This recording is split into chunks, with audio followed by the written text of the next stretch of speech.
Hello everyone, welcome back to the platform of dedicated learners.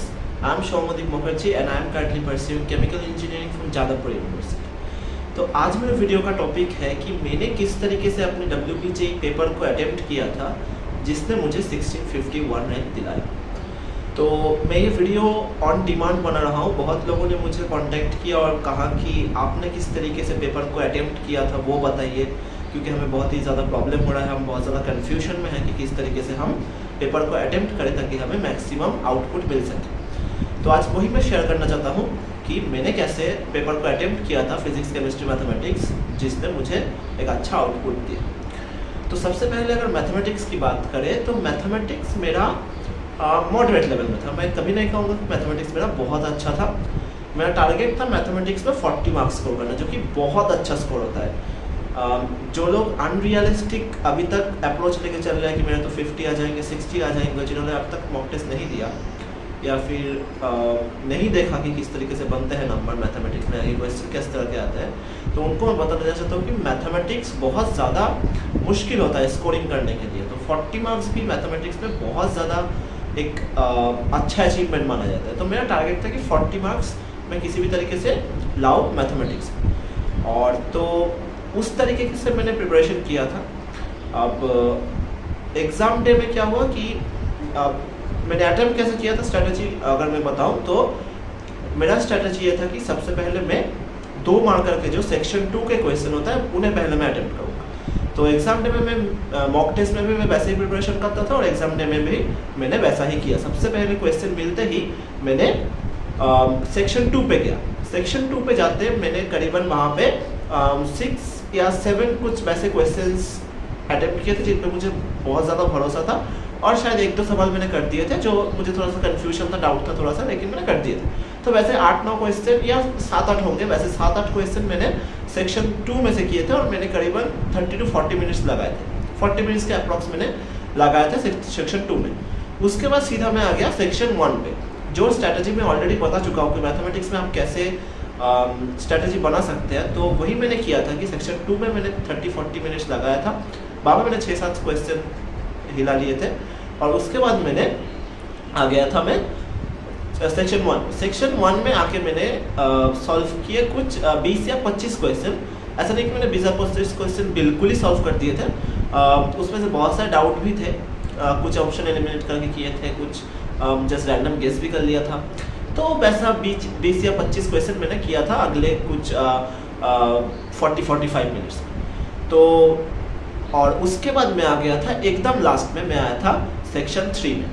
लेकिन mathematics मेरा बिल्कुल भी अच्छा नहीं गया था, मतलब मैथमेटिक्स पेपर देख के मुझे वो कॉन्फिडेंस फील नहीं हो रहा था।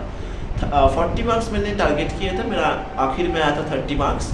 तो मैं 10 मार्क्स का एक डीप आया था, लेकिन 30 marks is still good in mathematics, क्योंकि मैथमेटिक्स में स्कोर करना मुश्किल होता है। मैं अभी बार बार बता रहा हूँ कि मैथमेटिक्स में स्कोर करना आसान नहीं होता है। तो यही मेरा स्ट्रैटेजी था मैथमेटिक्स में कि सेक्शन 2 को मैंने पहले किया, वहाँ पे 6-7 क्वेश्चन किए, फिर मैं सेक्शन 1 पे आया, 20-25 क्वेश्चन किए, कुछ गेस किए, और फिर मैं सेक्शन 3 पे आया था। सेक्शन 3 पे भी कुछ ज़्यादा सवाल मैं कर नहीं पाया था, वहाँ पे मैंने गेसिंग के ऊपर ज़्यादा मतलब भरोसा करना पड़ा था, क्योंकि क्वेश्चन 2023 में मैथमेटिक्स क्वेश्चन बहुत ही ज़्यादा हार्ड था, मतलब बहुत ही ज़्यादा हार्ड लगा था बच्चों को, क्योंकि उसका इफेक्ट आपने देखा कि कट ऑफ भी लो गया था, क्योंकि मैथमेटिक्स बहुत ज़्यादा हार्ड पूछा गया था। मैथमेटिक्स के बाद अगर आप बात करूँ कि मैं फिजिक्स केमिस्ट्री का, तो फिजिक्स केमिस्ट्री में केमिस्ट्री मेरा स्ट्रॉन्गेस्ट सब्जेक्ट था, जेई मेंस में भी और WBJ में। केमिस्ट्री में मुझे बहुत ही हमेशा अच्छा लगता था, दैट्स वाई शायद मैं केमिकल इंजीनियरिंग पढ़ रहा हूँ, लेकिन केमिस्ट्री के साथ केमिकल का कोई रिलेशन नहीं है, तो जोक्स अपार्ट। तो केमिस्ट्री मेरा हमेशा स्ट्रॉन्ग एक सब्जेक्ट था। तो केमिस्ट्री मैंने जब भी मुझे सेकेंड पेपर स्टार्ट हुआ तो मुझे केमिस्ट्री में मैंने सबसे पहले केमिस्ट्री अटेम्प्ट किया। केमिस्ट्री बहुत ज़्यादा इजी आया था, मुझे तो देख के मतलब इतना खुशी हुआ था कि केमिस्ट्री सब लगभग सारे क्वेश्चन कर दिए, मैं सारे क्वेश्चन कर दिए थे केमिस्ट्री के। और 2 मार्कर के क्वेश्चन जो था सेक्शन 2 में, तो वहाँ पे मेरे 3 बिल्कुल कन्फर्म थे और 2 मेरा गलत हो गया था।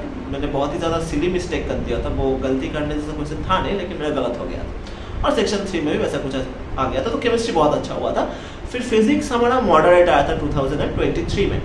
तो फिजिक्स में भी मैंने सेक्शन 1 से करना शुरू किया था। केमिस्ट्री फिजिक्स दोनों ही मैंने सेक्शन 1 से थॉरली करना शुरू किया था, क्योंकि फिजिक्स केमिस्ट्री में आपको उतना ज़्यादा सोचना नहीं पड़ता, क्योंकि वहाँ पे उतना क्वेश्चन छोड़ना कौन सा करना है उतना सोचना नहीं पड़ता। अगर आपका प्रिपरेशन अच्छा है तो आप क्वेश्चन कर सकते हैं। तो वहाँ पे मैंने किया था कि क्वेश्चन मैंने शुरू से ही करना शुरू किया था और जितने बने थे। तो फिजिक्स और केमिस्ट्री मिला के मेरा टोटल 40 के आसपास मार्क्स आया था, जबकि मेरा टारगेट था 50+। तो वहाँ पे कुछ एग्जाम और प्रेशर और बहुत सारे मैंने सिली मिस्टेक किए थे केमिस्ट्री और फिजिक्स में, बहुत ज़्यादा। मुझे आज भी रिग्रेट होता है कि मैंने बहुत ज़्यादा सिली मिस्टेक्स किए थे। खैर, तो वो मैंने बहुत ज़्यादा मिस्टेक्स किए थे। तो आपको थोड़ा ध्यान रख के करना है कि सिली मिस्टेक्स ना हो। आपके जो नॉन जो आपको लगता है 100% हो जाएंगे, उन्हें भी आपको ध्यान से करना है, क्योंकि आप थोड़ा हड़बड़ी में करने की कोशिश करते हैं तो कुछ ना कुछ गलत हो जाता है। और ऑप्शंस इतने क्लोज होते हैं, ऑप्शंस इतने वो क्लोज देते हैं कि आपका गलत आंसर, अगर आप गलती करते हैं तो वो भी ऑप्शन में रहता है। तो ये आपको ख्याल रखना बहुत ज़रूरी है कि आप एक बार रिचेक करें, और रिचेक तो वक्त मिलता नहीं है, तो आप थोड़ा जब कर रहे हैं थोड़ा कैलकुलेशन पे ध्यान दीजिए, थोड़ा सा सोचिए ज़्यादा कि क्या कर रहे हैं। तो यही मेरा पेपर अटेम्प्टिंग स्ट्रैटेजी था। मैंने वैसा कुछ खास अटेम्प्ट स्ट्रैटेजी किया नहीं था, यही मैंने किया था। मैथमेटिक्स में बहुत ज़्यादा इंपॉर्टेंट होता है स्ट्रैटेजी, कौन सा करना है कौन सा छोड़ना है। सेक्शन 2 पहले करना है, फिर सेक्शन 1 पे आना है, फिर सेक्शन 3 पे जाना है। तो यही है। और ज़्यादा स्ट्रैटेजी के ऊपर फोकस मत कीजिए, अपने स्ट्रॉन्ग चैप्टरों के ऊपर फोकस कीजिए, जो आपको आता है उन पे फोकस कीजिए। आखिरी के 7 दिन बचे हुए हैं, उन्हें ज़्यादा तरीके से प्रैक्टिस कीजिए, उनके क्वेश्चंस लगाइए, PYQs लगाइए, उनके कॉन्सेप्टों को रिवाइज कीजिए, फॉर्मूलाज को रिवाइज कीजिए, आपका अच्छा स्कोर आ जाएगा। ज़्यादा बॉदर मत होइए कि कितना मार्क्स आ रहा है, कितना मार्क्स आ सकता है, क्या होगा, ये स्ट्रैटेजी देख लेता हूँ, वो स्ट्रैटेजी देख लेता हूँ, उससे आपका आउटपुट कम ही आएगा। उससे अच्छा जितना पढ़ा है उसके ऊपर फोकस कीजिए, उससे हाई आउटपुट निकालने का कोशिश कीजिए। So all the very best and keep learning.